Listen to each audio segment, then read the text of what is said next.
ایران کے انقلابی لیڈر اور مذہبی رہنما آیت اللہ روح اللہ موسوی خمینی کون ہیں؟ یتیمی میں زندگی بسر کرنے والے خمینی کے ابتدائی شب و روز کیسے گزرے؟ آج کے اسلامی جمہوریہ ایران کے بانی آیت اللہ خمینی پر شاہ ایران نے کیا کیا ظلم کیے؟ شاہ ایران اپنے دور میں اسلامی روایات پر پابندی لگا کر ملک کو ویسٹرن کلچر میں کیوں ڈھال رہا تھا؟ آیت اللہ خمینی کتنے سالوں تک ملک بدر رہے؟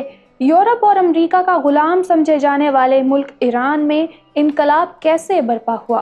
اور ایران کے طاقتور حکمران رضا شاہ پہلوی کی شہنشاہت کا خاتمہ کیسے ہوا؟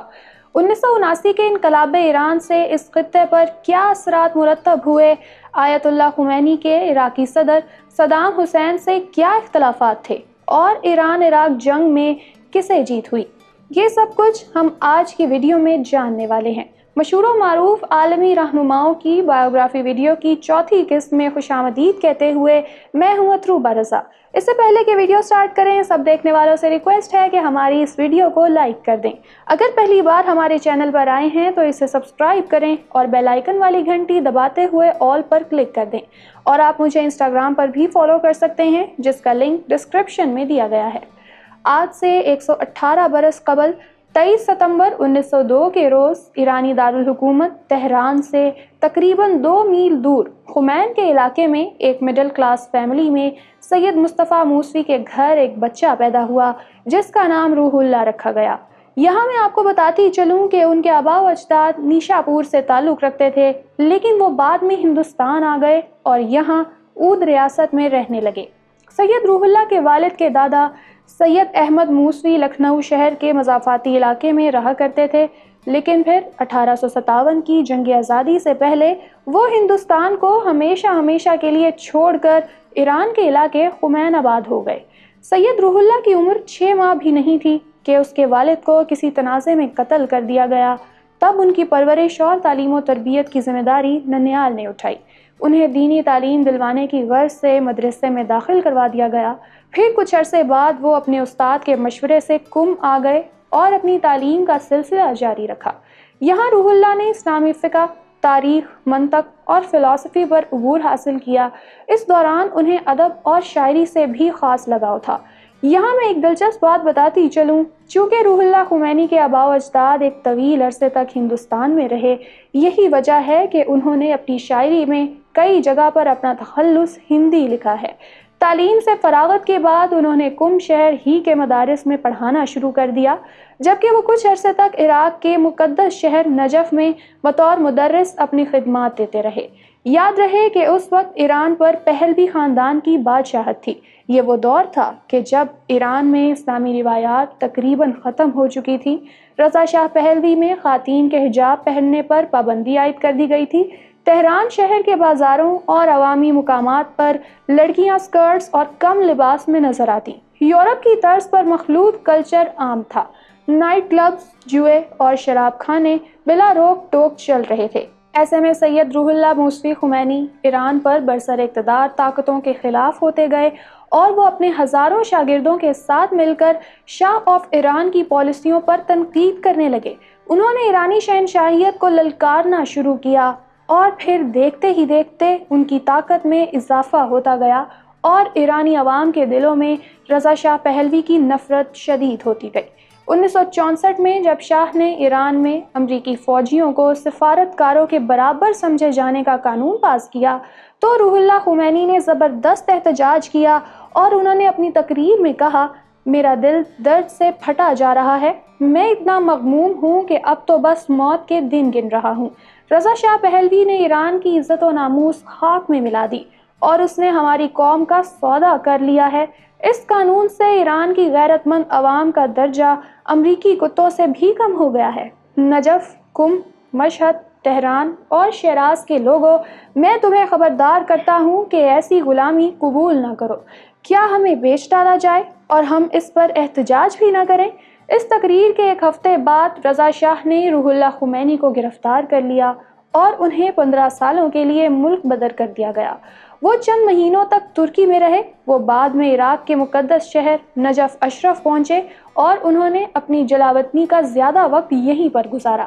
یہاں رہتے ہوئے انہوں نے مذہبی اور سیاسی و سماجی موضوعات پر کئی کتابیں تحریر کیں اور اپنے ساتھیوں کی رہنمائی کرتے رہے، لیکن جب عراق کے فوجی صدر نے خمینی کی بڑھتی ہوئی مقبولیت کو اپنے لیے خطرہ سمجھا تو انہیں اپنے ملک سے نکال دیا اور وہ 6 اکتوبر 1978 کو فرانس منتقل ہو گئے اور یہاں پیرس کے نزدیکی علاقے میں آ کر رہنے لگے۔ اس دوران وہ ہمیشہ اس کوشش میں رہے کہ کسی طرح سے وہ اپنے وطن ایران واپسی آ سکیں۔ جنوری 1979 میں شاہ ایران بیمار ہو گیا اور وہ علاج کی غرض سے بیرون ملک چلا گیا۔ یہ وہ موقع تھا کہ روح اللہ خمینی نے ایران واپسی کا اعلان کر دیا۔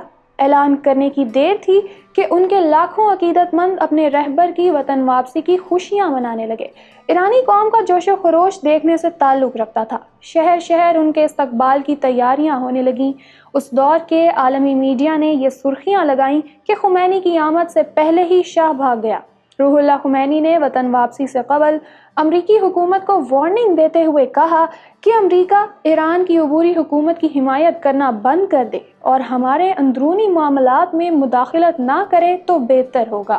اسی موقع پر امریکہ کی ایک حکومتی شخصیت نے اپنے انٹرویو میں کہا کہ اب ایران کی زیادہ تر عوام آیت اللہ خمینی کے ساتھ ہے، لہٰذا ان کے بغیر ایران کے کسی مسئلے کا حل ناممکن ہے۔ 1 فروری 1979 کے روز جب روح اللہ خمینی نے کئی برس کی جلاوطنی کے بعد ایران کی سرزمین پر قدم رکھا تو تہران کے ایئرپورٹ پر لاکھوں ایرانی ان کے استقبال کے لیے موجود تھے۔ ایران میں پہلوی خاندان کی بادشاہت کا خاتمہ ہوا اور ایران کے اسلامی انقلاب کے بانی سید آیت اللہ روح اللہ خمینی اسلامی جمہوریہ ایران کے پہلے سپریم لیڈر بنے۔ تب سید آیت اللہ خمینی نے لا شیعہ ولا سنیہ، اسلامیہ اسلامیہ کا نعرہ لگایا۔ جہاں دنیا بھر میں ان کے انقلاب کو ویلکم کیا گیا تو وہیں ان کی مخالفت میں بھی آوازیں اٹھتی رہیں، اور پھر ہم سب نے دیکھا کہ کیسے شیعہ سنی کی بنیاد پر امت تقسیم ہو گئی۔ آیت اللہ خمینی نے درجنوں کتابیں تحریر کی۔ ان کی مشہور کتابوں میں کشف الاسرار، تحریر الوسیلہ، ولایت فقی، سیاسی و الہی وصیت نامہ اور جہاد اکبر شامل ہیں۔ یاد رہے کہ آیت اللہ خمینی کی کچھ کتابوں کو لے کر پاکستان میں احتجاج بھی کیا جاتا رہا ہے اور کتابوں پر پابندی کے مطالبے بھی ہوتے رہے ہیں۔ دوستو، آپ کو یاد ہوگا کہ مولانا عبدالستار خان نیازی کی بایوگرافی ویڈیو میں نے آپ کو بتایا تھا کہ 90 کی دہائی میں جب مولانا نیازی نواز شریف کی کابینہ کے وزیر مذہبی امور تھے تو نیازی صاحب نے پاکستان میں فرقہ واریت کے خاتمے کے لیے شیعہ سنی اکابرین کو ایک ٹیبل پر بٹھایا تھا اور کئی سفارشات حکومت کو بھجوائیں۔ ان سفارشات اور تجاویز میں فرقہ واریت کا سبب بننے والی کئی کتابوں پر پابندی لگانے کا مطالبہ کیا گیا تھا۔ جہاں دنیا بھر میں آیت اللہ خمینی کے لاکھوں فالوورز ہیں تو وہیں ان کی مخالفین کی بھی بڑی تعداد ہے۔ آپ نے اکثر سعودیہ ایران پراکسی وار کا لفظ ٹی وی چینلز پر سنا ہوگا۔ گزشتہ 4 دہائیوں سے سعودی ایران کے درمیان کشیدگی اور ٹینشنز جاری ہیں۔ 1979 میں جب آیت اللہ خمینی کی قیادت میں انقلاب کے بعد ایران میں شاہی دور ختم ہوا اور اسلامی جمہوریہ ایران کے قیام کا اعلان کر دیا گیا تو سعودی حکومت نے بظاہر اس نئی حکومت کو تسلیم کر لیا۔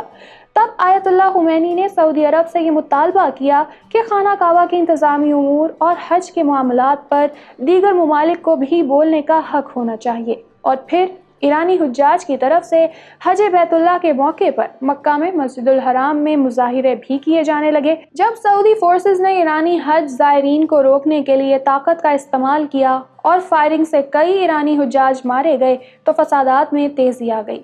ایرانی حجاج کے خلاف آپریشن کے بعد ایران نے سعودی عرب کے ساتھ اپنے سفارتی تعلقات منقطع کر دیے۔ یہ وہ دور تھا کہ جب ایران عراق جنگ جاری تھی، تب سعودی عرب نے ایران کے خلاف جنگ میں عراقی صدر صدام حسین کی بھرپور حمایت کی تھی۔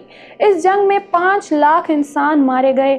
آج کی بات کریں تو یمن کے حوثی باغیوں کا معاملہ ہو، لبنان میں حزب اللہ کا کردار اور شام میں بشار الاسد کی حکومت، ہر ایک معاملے میں ایران اور سعودی عرب ہمیشہ سے ایک دوسرے کی مخالفت کرتے رہے ہیں۔ لیکن اہم بات یہ ہے کہ دونوں ملکوں میں ابھی تک کوئی بھی جنگ نہیں ہوئی۔ ایران اور سعودیہ دوسرے ملکوں میں اپنی پراکسی جنگ لڑتے ہیں۔ ایرانی سپریم لیڈر آیت اللہ خمینی 3 جون 1989 کے روز کینسر کی وجہ سے انتقال کر گئے۔ ان کی نماز جنازہ میں لاکھوں افراد نے شرکت کی اور انہیں تہران کے قریب آسودہ خاک کیا گیا۔ میں امید کرتی ہوں کہ آج کی ویڈیو آپ کو پسند آئی ہوگی۔ دوستو، ورلڈ لیڈر سیریز کی پہلی قسط میں نے آپ کو ترک صدر رجب طیب اردوغان کے بارے میں تفصیل سے بتایا تھا، جس میں آپ کو طیب اردوغان کے ابتدائی ایام سے لے کر ان کی پروفیشنل اور پرسنل لائف کے بارے میں بتایا گیا تھا، اور آپ نے جانا تھا کہ وہ بچہ جو استنبول کی سڑکوں پر شکنجبین، ٹھنڈے پانی کی بوتلیں اور روغنی نان بیچ کر اپنی پڑھائی کا خرچ اٹھاتا، پھر وہ سپورٹس مین بنا اور اس کی پہچان فٹ بال کے میدانوں میں ہوئی، لیکن حالات اسے سیاست میں کھینچ لائے اور آج اس کا شمار طاقتور عالمی رہنماؤں میں ہوتا ہے۔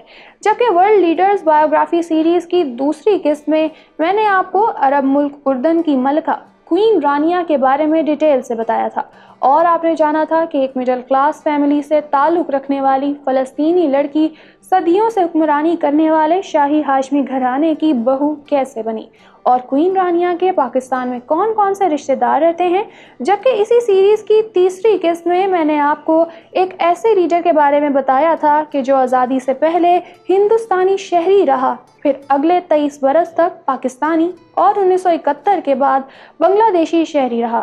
اس ویڈیو میں آپ نے بنگلہ دیش کے بانی شیخ مجیب الرحمان کے ابتدائی ایام، اسٹوڈنٹ لیول پالیٹکس، تحریک پاکستان میں کردار اور آزادی کے بعد ان کی سیاسی زندگی کے بارے میں تفصیل سے جانا تھا، اور میں نے آپ کو بتایا تھا کہ شیخ مجیب الرحمان اور ذوالفقار علی بھٹو کی لڑائی آخر تھی کیا، اور بنگلہ دیش بننے کے 4 سال بعد اسے آخر کس کے کہنے پر قتل کروا دیا گیا۔